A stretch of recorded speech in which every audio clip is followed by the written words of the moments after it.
thought I'd do a quick video which is going to cover the Astrodrives, which I'm currently setting up in part of a run on the UK forum.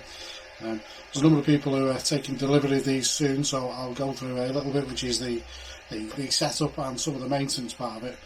But I also thought I'd cover for anybody who's potentially looking at either designing their own drive system or thinking of buying a set of the Astrodrives, a little bit of some of the design considerations.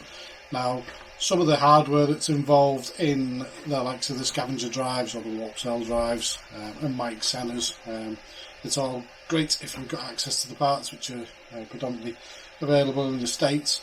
But UK side, we're then tracking down Imperial parts or making conversions. So what I wanted to really do was take a drive system and make it so it's a simple steel chassis, which is this one here, and then make it so that the equipment that we're actually going to be utilising for it is readily available on the markets, either eBay, Amazon or direct from the source supplier. What I've basically done is CAD'd this up using the measurements from the hardware that we need.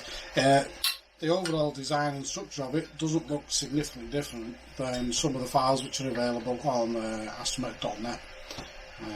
But what I wanted to be able to do was utilise the likes of the standard running gear for the Razor electric scooter motors, because they're relatively cheap to get the parts from. You can buy them second hand off eBay, or even if you have a good word with the people down the local recycling centre, they'll put a couple aside for you and you get them for pretty much nothing. But the club does have a 10% discount with the Razor UK supplier, so if you're interested in that, details are on the forum. So a little bit back to the frame. Solid steel, coated with hammerite to aid with rust protection. And what it's actually designed for is to eliminate the need for buying countless bolts to bolt another frame together, or any hardware for you to actually assemble it. This comes as one unit, and it's also got readily welded in the nuts, the mounting nuts, to actually put it into a foot shell, which I'll give you a couple of examples of those in a minute. There's a cutout in the top, because what we're going to be using is a larger drive wheel than you would find as standard. It's the same as the Razor scooter, and once these things get moving, they are pretty quick and very agile. The other part that we've got is a fixed mounting point for the motor. That just slides in and bolts inside here, and then we've got adjustments that are built into the frame so that you can actually do chain tensioning without stripping the whole of the actual drivetrain apart.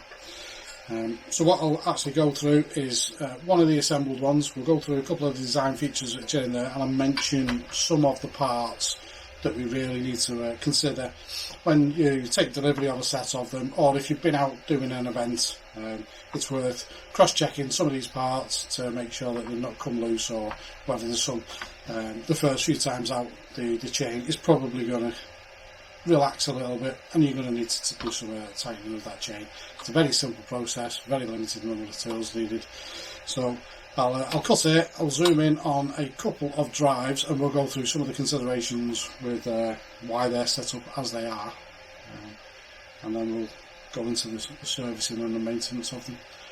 I'll also run through some of the parts. If you're thinking of designing your own, you can learn from some of the bits and pieces that I put together for this. Okay, so what we've got here is the Astrodrive in 3 different types of configuration. At the front here is if you're going to be using your drive system and you're not going to be bolting it to a solid foot shell, then what you're going to need is some means to actually attach it to the leg, and that is through use of a centre channel, 1-inch internal gap.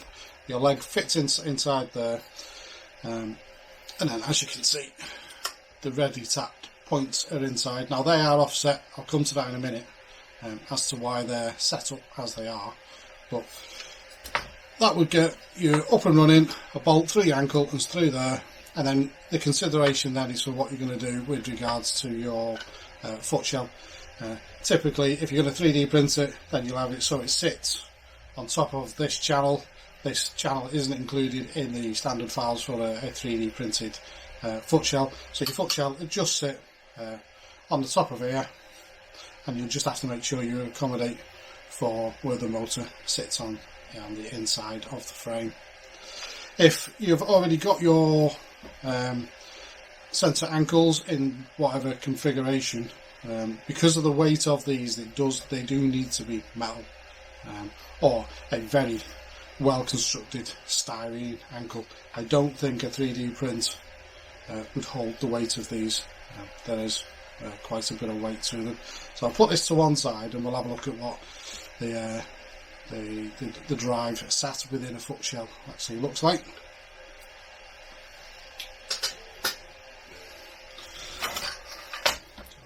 For the moment, we'll play with that in a second.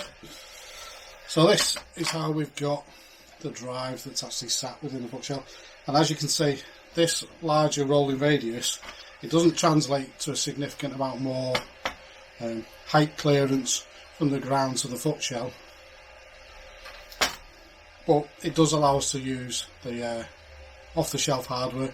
If you're using a Coulson wheel, what you typically have to do is buy a sprocket, which you then would have to tap, thread and bolt into your wheel, whereas the beauty of the Razor motor system and drive is your sprocket and your wheel already come as one separate piece.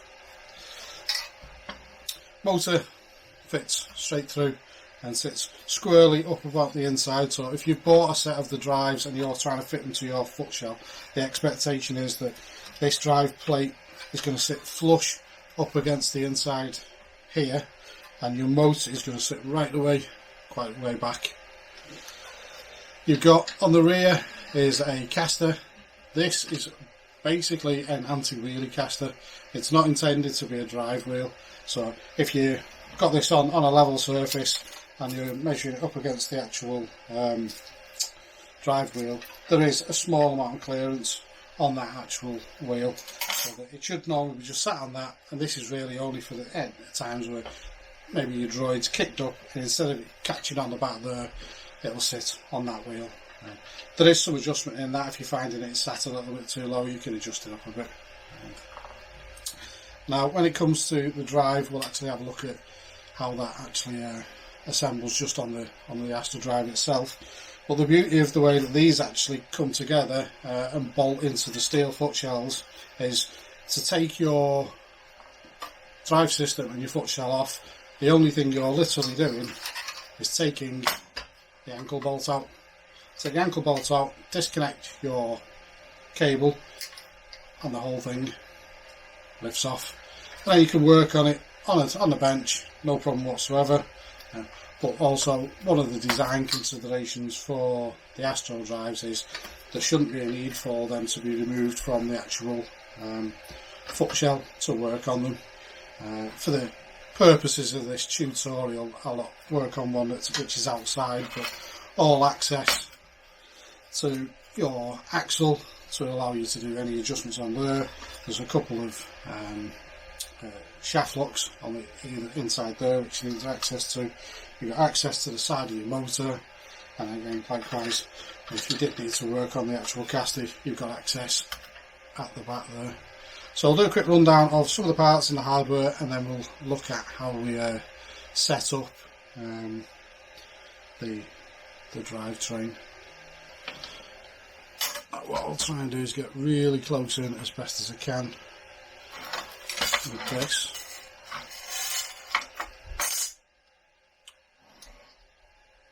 I'll say motor is a fixed point on the actual drive, so there's no adjustment on that for moving in or out. Solidly bolted in, and then we've got inside there. See that? Which way do we go? There we go. There's 3 countersunk bolts with spring washers on them, so they shouldn't vibrate loose. All of your adjustment that when you're going to get your drive, or after the first couple of events, what you might actually find is the significant play in the chain. So the ease of actually how you adjust these is all you need is two 13mm spanners, and then what you're going to do is slacken off this nut on the outside.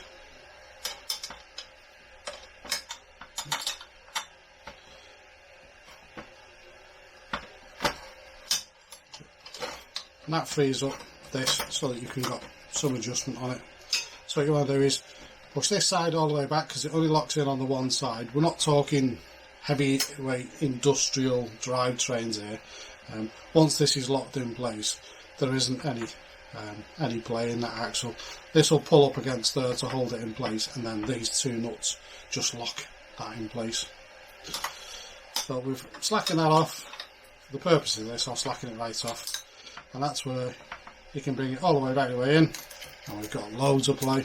Or you've got ample at the back there, so you pull it all the way across, make sure it's nice and tight, and that's where you're going to pull this one in first so that this side bites just a little bit.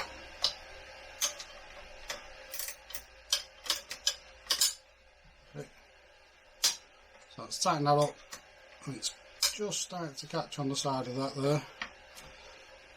And then this is the one where you're going to nip this up, keep this in place, just to lock that in place. So hold it with your spanner nice and tight, and then just lock it. They are both nylock nuts to hold it in place.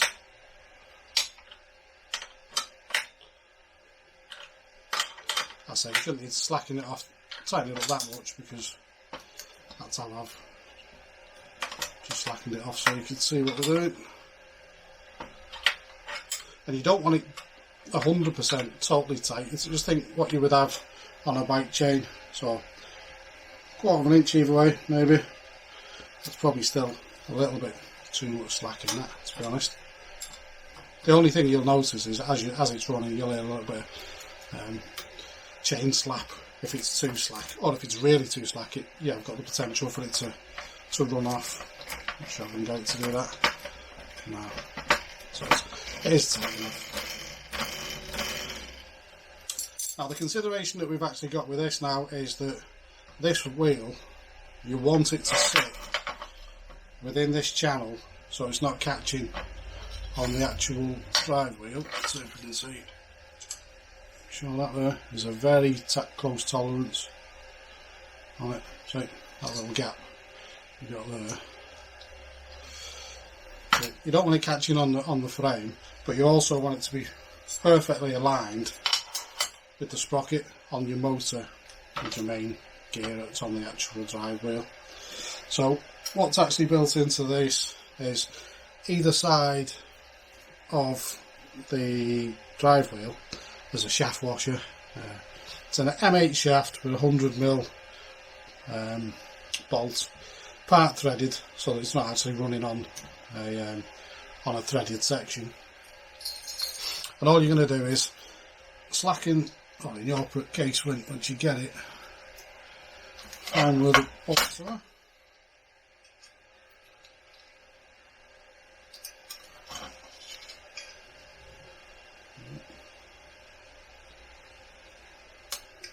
So we slacken that off. Do the same on this side. So let's see if we can get in on that. So as you can see now, I can adjust where that actually sits on the axle, so it's not catching on the channel. You have to push it right away over before it actually would catch on it. But what you're looking to do is get it. Easiest way is close one eye, look straight down over the top of the chain, make sure the two of them get into a line, and then just spin the wheel and that'll pull it through. Just make sure, yep, perfectly aligned. And the one you want to make sure that you don't want it drifting back this way, so get your shaft nut right at the top and just nip that back up again.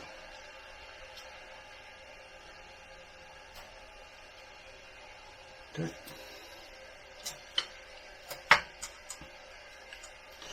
So we won't come that way anymore. And then likewise the same with this one. Just nip that up. There we go, and that should nice and free. So yeah, that's the only hardware you actually need. M8 bolt, 2 M8 nylocks, and 2 M8 shaft collars. So once you've bought your wheel form razor, same for the motor. These are the 24 volt or 12 volt 100 watt motor. And then 68mm caster, 70mm starts catching.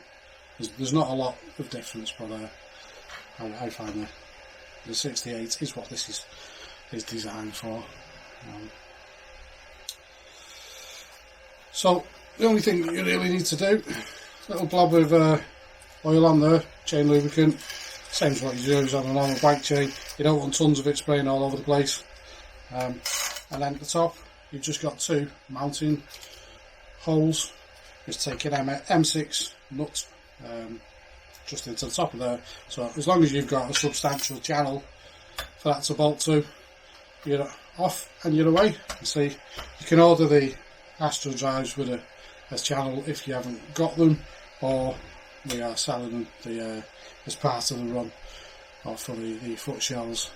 They'll all come readily drilled, mounted, so you literally, all you need to do is put an ankle bolt in and wire up your motor and you're away.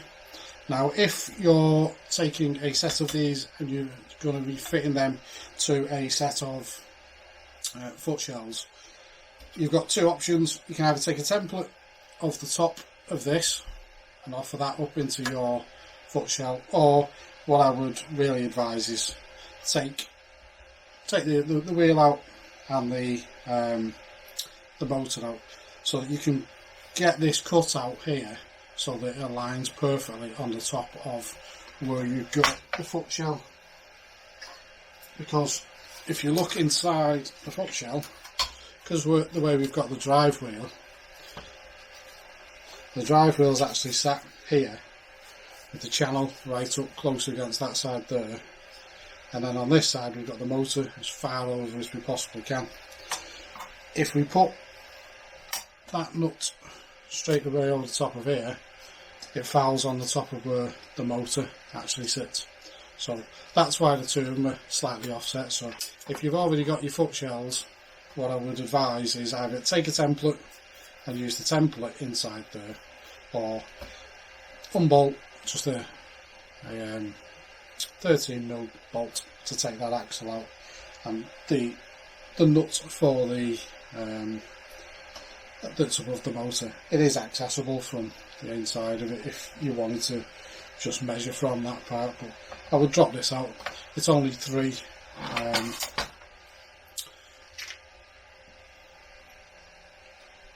posi drive screws that hold that in place. It's a quite a nifty little toolkit this, actually, if you're a droid builder. Little Titan tiny ratchet set. This has become invaluable in my toolbox for working on droids, but you can also get the 90-degree screwdrivers as well that will get in there.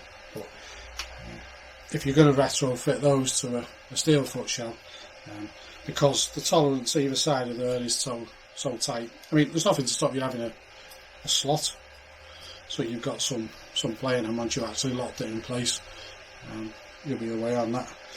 But I would advise really that you strip it down to the point at which you've got your frame, then put your frame in, mark it underneath, take it away and drill your 2 mounting points, because that's the part there that you have to make sure you've got the clearance for your wheel to run in.